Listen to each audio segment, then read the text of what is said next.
out that I got into Cornell in a convention center during a NAC. I remember wandering with utter shock on the signature hard cement floor of the venue. The sounds of beating blades, piercing scoring machine beeps, and feral screams were the soundtrack to my fantasies for the future 4 years.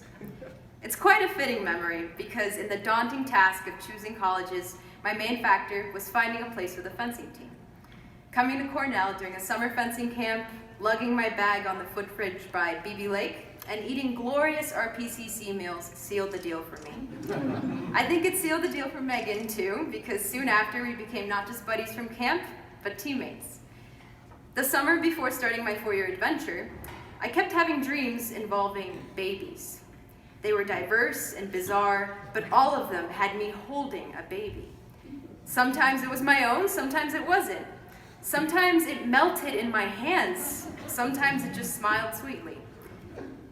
I had no boyfriend or other method of accidentally acquiring a baby at the time, so I could not understand why this was in my psyche, but I shared my bewilderment with my cousin, and as a self-proclaimed one-time reader of a book on dream interpretations, she said that it made perfect sense.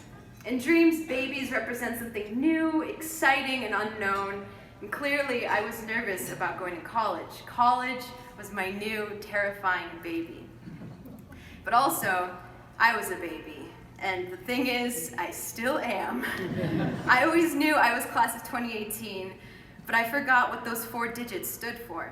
It used to be a funny-looking, unfamiliar number, almost as silly as the way 2021 sounds to the freshmen here. 2018 represented the distant future in which I would eventually find myself. If that year ever did come, I didn't think I'd actually be there to witness it. I was actually hoping that by finding myself, a super cool, confident, stunning version of myself would just take my place. The thing is, it's 2018 and I'm still stuck with baby Luby. I was a very naive freshman. After the first orientation night, someone asked me, "Did you go out to College Town last night?" I said yes, because I did in fact go strolling in the evening and pass by College Town bagels, thus marking myself in College Town territory. I thought pre-gaming was when sports teams drank Gatorade together before a big game. That's not what pre-gaming is. No surprise, I didn't have the easiest time adjusting to being on a women's team after mostly fencing dudes at the Rochester Fencing Club. I wasn't always sensitive to the minute female communication patterns, and in my uncertainty, I tended to stay quiet, observing more than contributing. I struggled.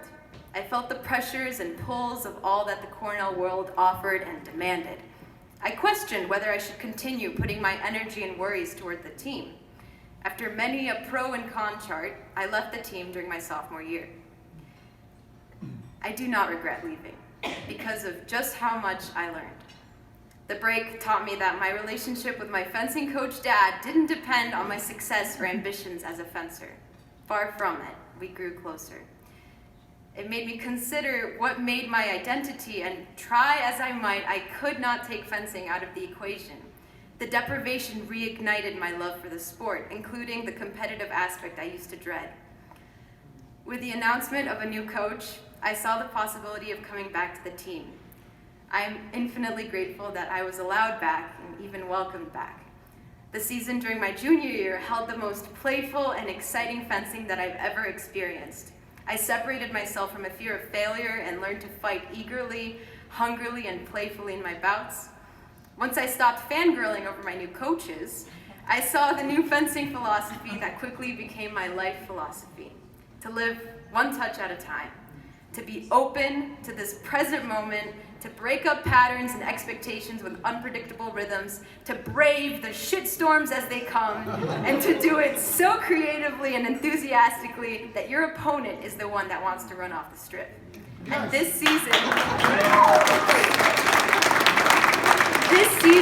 we've literally seen fencers collapse on the ground after fencing us. It's true. This fearlessness and confidence is rooted in the trust that we are able to overcome anything. It's a trust in the team, and it's a self-trust. There's no secret key to winning fencing. I've asked Nicole several times to lend that key to me, but she says it doesn't exist. There's no one there who will fence your bouts for you. One of Marissa's favorite cheers is now one of mine. It's all you. It's all you. There's no alternative 2018 Luby running around being gorgeously perfect. Freshmen, there won't be 2021 replacements of you either, although you never know what technology will be like by then. Regardless, it will probably still be you holding the steering wheel of life, though in the passing time you meet some people, do some things, and learn a little something. With all the cool things I've gotten to do at Cornell, my proudest moment is still when I was voted team captain. Seeing that the team trusted me to take on this important role had a very powerful effect on me. I care so much about you guys, and I've tried my best this year to be an ambassador between the coaches and the students through the easy and the hard times. I've watched the team grow closer and constantly contribute and selflessly share in the highs and lows of the Cornell grind. I have been so damn lucky to be part of something so remarkable, and the thing is, this is only the start.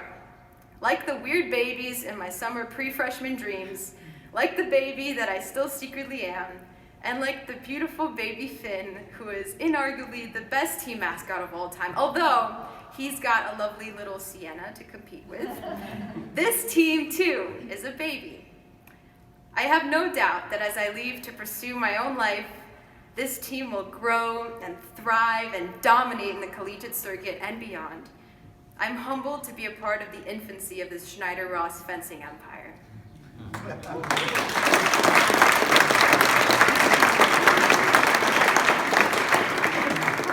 Daria asked me what I wanted my legacy to be, so I will share it with you now. Nourish your love for the sport. Do me a favor and remember your why. Why you started fencing and why you kept it up. And through all the emotional battles, why you keep choosing to come back and train hard and play. It doesn't have to take quitting to realize your why. This program has been an integral part of my college experience. Thank you guys for helping me find my voice. Thank you for giving me a home and family on campus. Zach, thank you for talking thesis stuff with me and teaching me how to fix body cords, though I still made Grace and Marissa do it for me. I send my deepest gratitude tonight to Daria and Nicole. Thank you for always believing in me. Thank you for the adventures and the priceless life skills. Thank you, everyone, for sharing this incredible sport with me. It's time for me to go red, but I will always bleed and fight red. Although I find the value of just being myself, I finally found it. You guys can still call me Nina Inamdar because I'm about to slay it as an alum. Rough 'em up, let's go red.